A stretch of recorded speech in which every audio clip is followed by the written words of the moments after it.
Refugee from Hüma private schools. I'm a student in prep class and I'm going to be the presenter of this video for you. How about getting to know about the archaic capital Konya altogether? Konya has survived until our present day as one of the most important archaic cities in the world throughout history. It is already known that the established city life began in prehistoric age and Seljuk, located close to the city center, is accepted as the oldest and the most developed settlement area discovered until our day. Seljuk is known not only by our country but also the world as a center where culture of food first started. Agriculture was performed, fire was used, permanent settlement began, and common defense was performed against wild animal attacks. Similarly, some Neolithic traces like those in Seljuk can be seen on Alaaddin Hill. Konya has been home to permanent civilizations as a settlement area since Neolithic periods until today. Therefore, the city has many artworks of various societies using different production and building techniques. Alaaddin Hill, located in the center of the city, was set up during late Neolithic period and early Chalcolithic period, and is one of the most with regular settlements for about 4,000 years. During excavation in the area, artifacts were found from Phrygian, Hellenistic, Roman, Byzantine, Seljuk and Ottoman period. Hittites set up a giant empire on Anatolian and Syrian lands and dominated Konya. After Phrygians, Konya was governed by Lydians and later was invaded by Persians. Alexander the Great, Seleucid and Bergama kingdom. Arab named the city as Konya, and this name did not change during Seljuk and Ottoman period and is still the same today. Now let's take a close look at settlement areas and masterpieces built until Byzantine period. The most important Catholic settlements in Konya plain are Seljuk and Karamancan Hasan. In the east of Konya plain, Hartakuş monuments and Halkapınar Ivriz monuments are examples of its presence. In the 8th century BC, Konya region was especially important for Phrygians since it was on the road reaching the Mediterranean. Pottery examples of Phrygian age found on Alaaddin Hill reflect the importance of this hill. There are also settlements from Iron Age in this area. History is who we are and why we are the way we are. Hellenistic period. Pisidia cities Amlada and Masada, located in east of Konya, developed it during this period. Roman period. Konya, hosting numerous settlements since prehistoric ages with its fertile soil and rich water source, is an important destination where historical paths that connect east and west intersect. Konya met Christianity in the 1st century AD under the leadership of many saints and scientists, mainly Saint Paulus. Later, the region became richer and richer in terms of building facilities. Cities of Roman period had half-round stone roads. The road system developed between colonies can be seen as bridges in some areas, while as milestone in other areas. There are cheese caves around Okulları where villagers keep their cheese to mature and rock churches carved into rocks from Byzantine period. There are two stone molds in Okulları, gas station believed to have been brought from the mold, and these are some kind of clothes that were mines in this region. History is not the past, but it's the map of the past, drawn from a particular point of view to be useful for the modern traveler. This ancient settlement area, also known as Kilistra Katerina, is among the places worth visiting. Lycia region resembling Cappadocia grew larger during Hellenistic and Roman period scenes. It was on the route of a historical kingsway called Via Sabesta. You must include this ancient region in your list, for it is important both architecturally and religiously. Astra's ancient city was first discovered by Setret in 1885. Setret worked on neon inscriptions and found 7 of them. From these inscriptions, we learned the name Astra. In 1992, cleaning and excavation facilities started in this area. The plan of the city was reviewed, look of the city was improved, and the buildings were identified. Madenşehir village is located in the north of Karaman and 37 kilometers far away from the center. In this area, there is a village settlement, therefore many historical buildings were destroyed.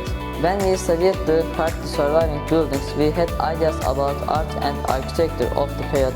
Binbir Church, located at the entrance of the village, is the biggest number 1 basilica It was first built in the year 500, was destroyed during Arab invasion and was repaired in 900s.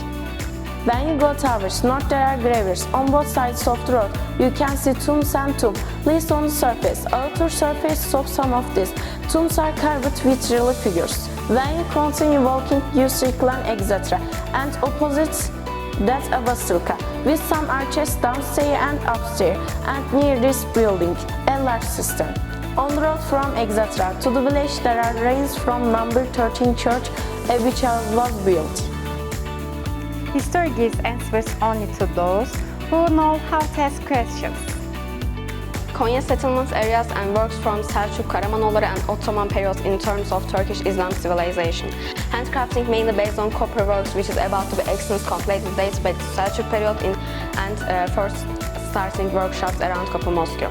The art of water marbling used to protect and adorn books and delayed by giving importance to books can be seen in Konya Yusufa Manuscript Library. Konya is a center where many Islamic scientists and Sufis were ground. There are also great foundation works, lodges, zaviyas, schools and madrasas in the city. Prior to Malazgirt battle in 1071, Muslim Turks organized discovery operation on Anatolia and Greek Seljuks recognized Anatolia. As a result of this battle, Konya also became a Muslim Turkish. Miryokepalon battle was made between Kılıç Arslan and Komnenos around Beşir. It was a sharp victory against the Crusaders.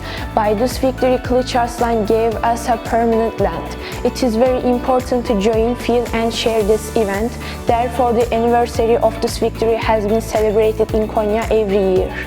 Those who do not remember the past are condemned to repeat it. Konya gained its real identity thanks to Seljuk Sultan. Many scientists, philosophers, poets and other craftsmen gathered here and the city became a center of culture. Nasruddin Hoxha also played an important role in developing culture with his jokes and lessons. Libraries were opened, improvements were made in every field. Karatay Medrese was built as single story during Second Kaykaus period. Who built it is not known. It was used as an educational center until late 19th century. Silver stone was used in construction in 1955. It started to welcome visitors as Tile Works Museum. Alaaddin Mosque was constructed in stages between the mid-12th and the mid-13th centuries by architect Mehmet bin Havla. The eastern side of the park around the mosque consists in a large fountain cascading down the hillside. Like most urban parks, it has fountains, benches, planted trees and flower beds. It's a peaceful place to relax. More than 40 marble columns were used in its construction. The yard outside the mosque is used for shrines to many sultans.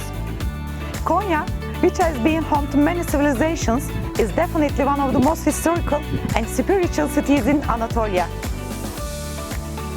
Seyçal Madrasa, built in 1242 in Meram, was considered as a very important education center during Ottoman and Seljuk periods because Bedrettin Müsli founded this place. It is also called Müsliye Madrasa. It has an open yard and 2 stories. While visiting, you can see symbolic coffins of Bedrettin Müsli, his wife and children. It was opened as a museum in 1960, and inside you can see precious works from Ottoman and Seljuk periods. Gavil Castle, located on Takyali Mountain, was one of the most important defender castles in many historical periods. The archaeological excavation started in 2012 with a surface examination under control of Selçuklu municipality and Ministry of Culture, and it still continues. In history, the castle was opened with Süleyman Shah's sword and was used as headquarters by Süleyman Shah. The Konya region has been inhabited since the 3rd millennium BC and fell at different times under the rule of the Hittites, the Phrygians, the classical Greeks, the Persians and the Romans. In the 11th century, the Seljuk Turks conquered the area and began ruling over its Roman inhabitants, making Konya the capital of their new Sultanate of Rome. Under the Seljuks, the city reached the height of its wealth and influence. Following their demise, Konya came under the rule of the Karamanids, before being taken over by the Ottoman Empire in the 15th century. After the Turkish War of Independence, the city became part of the modern Republic of Turkey. Altınapan is located 22 kilometers on the road between Konya and Beşir. It is flooded with dam waters. It was built by Şemsettin Altınapa. The yard and the closed part of it are the same size. There is a masjid on the left. Konya was invaded by Karamanoğulları in 1277. Developments on science and culture continued, many science grew here. When the Ottoman Sultan Mehmed II gave an end to this period, Konya became an Ottoman city. Konya was a haunt for some Ottoman sultans and was used as a resting and preparation area for the army.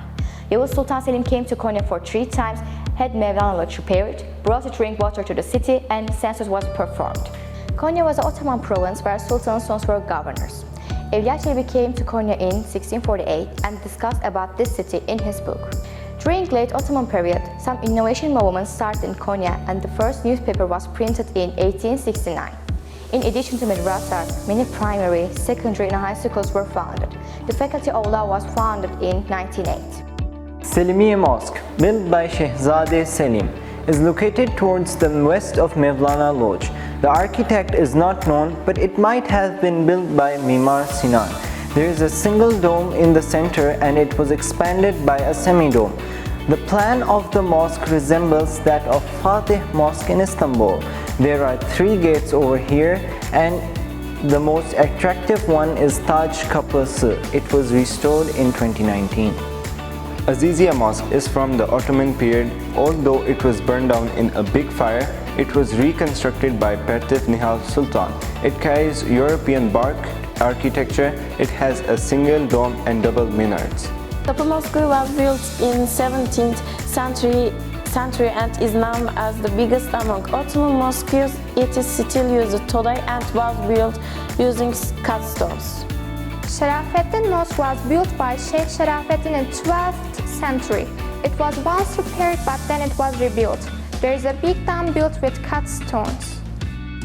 Hello Mr. Bekul, I hope you are good today. Thank you very much. Well, this year in our video, our theme is about historical facts of Konya. What would you like to say about this topic? Well, if you want to understand today, you had to search yesterday. Thank you so much. You're welcome.